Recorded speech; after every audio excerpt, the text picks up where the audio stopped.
Look, I'm going to be real with you right now.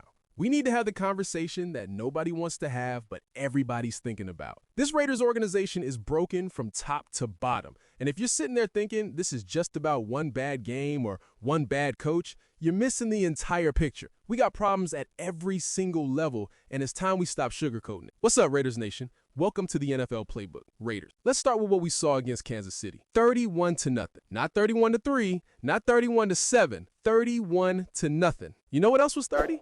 The number of plays our offense ran. The Chiefs had 30 first downs. Let that sink in for a second. They had as many first downs as we had total plays. That's not just getting beat. That's getting embarrassed on national television. That's looking like a high school team going up against an NFL squad. And here's the thing that's driving me crazy. Pete Carroll stood up there after the game and told us that getting Ashton Jeanty the ball was in the game plan. He said the game got out of hand, so they couldn't run it. But let's look at the actual plays because I did. First play of the game, Jeanty gets the ball, 1 carry. Then what happened? Pass, pass, pass, pass, pass. We're still at 0-0 at this point. The game hasn't gotten out of hand yet. Second possession, we fumble the snap, then it's pass, pass, pass.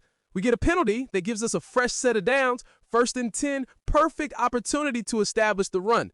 You know what we did? 3 straight passes. 0 yards, 2 yards, 6 yards. So when Pete Carroll tells us that getting Jeanty the ball was in the game plan, what am I supposed to believe? My own eyes or what he's telling me? Because what I saw was a scripted game plan that called for throwing the ball over and over while our best offensive weapon touched it once in the first half. That's not the game getting out of hand.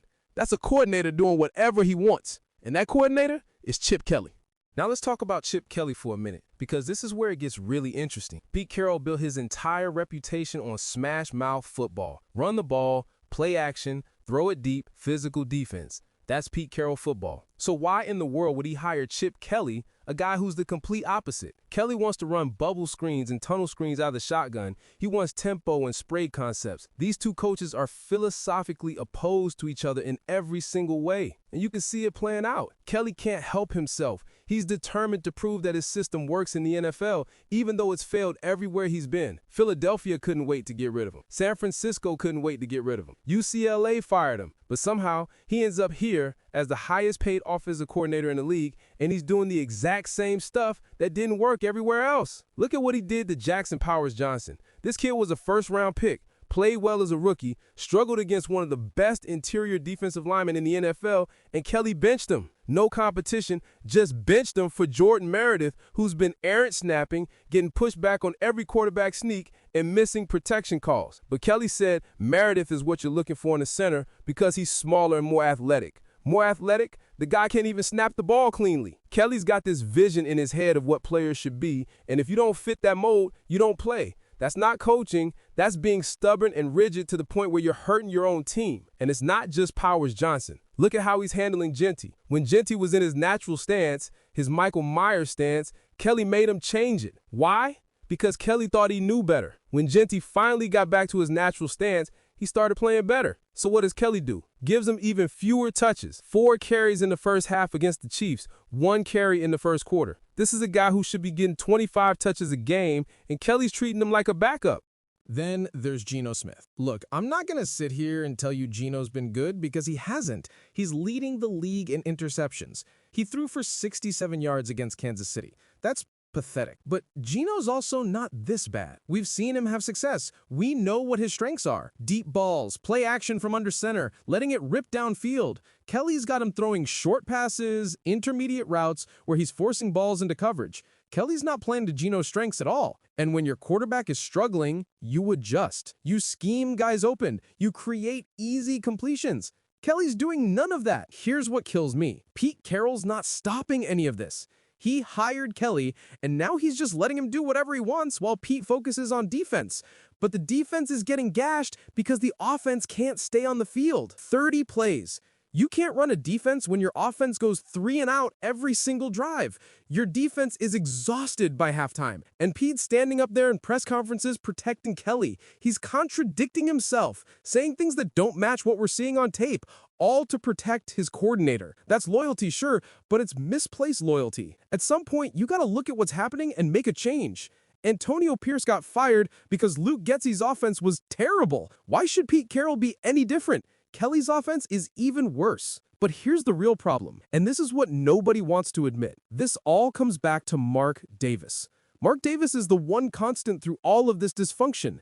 6 regimes in 6 years. Think about that. Reggie McKenzie, then John Gruden and Mike Mayock, then Ziegler and McDaniels, then Kolesko and Pierce, now Spytek and Carroll. Every time we flip, we get worse. The roster gets worse, the depth gets worse, and the evaluation gets worse.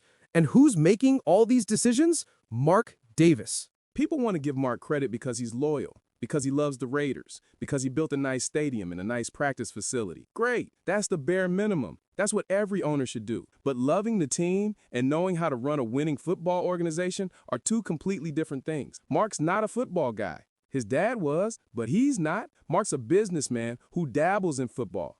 He cares more about the brand and the revenue streams than he does about winning championships. You think Tom Brady came here because he believes in the football operation? Tom Brady's using the Raiders to build his post-football career. He's got minority ownership in one of the biggest markets with one of the most passionate fan bases in the world. That's a business move. When he had a chance to actually influence football decisions, what happened? He wanted Shedeur Sanders. We didn't get him. He passed on Sam Darnold, who's out there balling right now. Tom's not here to fix the football team. He's here to make money and build his brand, just like Mark. And Mark keeps making the same mistakes over and over. He hires big names thinking that's going to fix everything. Gruden was supposed to fix it. McDaniels was supposed to fix it. Now Pete Carroll's supposed to fix it. But none of these guys can fix it because the foundation is rotten. You can't keep tearing everything down every year and expect to build something. You need stability, sure, but you also need competence. You need a plan. You need directions. What is the Raiders' direction right now? Nobody knows. I've heard from people close to the organization that it's a complete mess behind the scenes. People showing up late, finger pointing, and no accountability. Everyone's looking at Tom Brady like he's going to fix everything, but Tom's not even there. He has another job. He's in a broadcast booth every Sunday. The people who are there every day don't know how to right the ship because the ship's been in a storm for so long, nobody remembers what calm waters look like. Pete Carroll said he's surprised they're not further along than they are. Well, Pete, the rest of us aren't surprised at all. We saw this roster. We knew Christian Wilkins was hurt. We knew Max Crosby's been playing injured. We knew Brock Bowers got hurt in week 1. We knew Colton Miller would miss time. We knew the offensive line was questionable. We knew the wide receivers weren't good enough. This roster was never built to compete this year. But you came in talking about winning 10 games, getting everybody's hopes up, and now we're 2-5, getting shut out at home. The worst part is, I don't even know what the answer is anymore. Do we fire Pete Carroll? Then what? We bring in another coach who inherits an even worse roster after another year of failed evaluation. Do we fire Chip Kelly? Pete's the one who hired him, and Pete's protecting him, so that's probably not happening. Do we blow it all up again? We've blown it up 6 times in 6 years. How's that working out? The realistic answer is this team's going nowhere fast. We might get some guys back after the bye week. Maybe we'll beat the Jaguars. Maybe we don't. Either way, this season is over. We're not making the playoffs. We're probably not even winning 7 games. And next year, if we make another regime change, we'll be even worse. If we keep this regime, we're banking on guys who've already shown us they can't get it done. Mark Davis said the loss to the Chiefs was one of the worst days he's had as an owner. Well, Mark, it's one of about 100 worst days we've had as fans over the last 20 years. And until you figure out that the problem starts with you, with your hiring decisions, with your lack of a coherent plan, we're going to keep having these days. Pete Carroll and Chip Kelly are symptoms. You're the disease. This organization is broken, and I don't see it getting fixed anytime soon. And that's just the reality we're living in right now.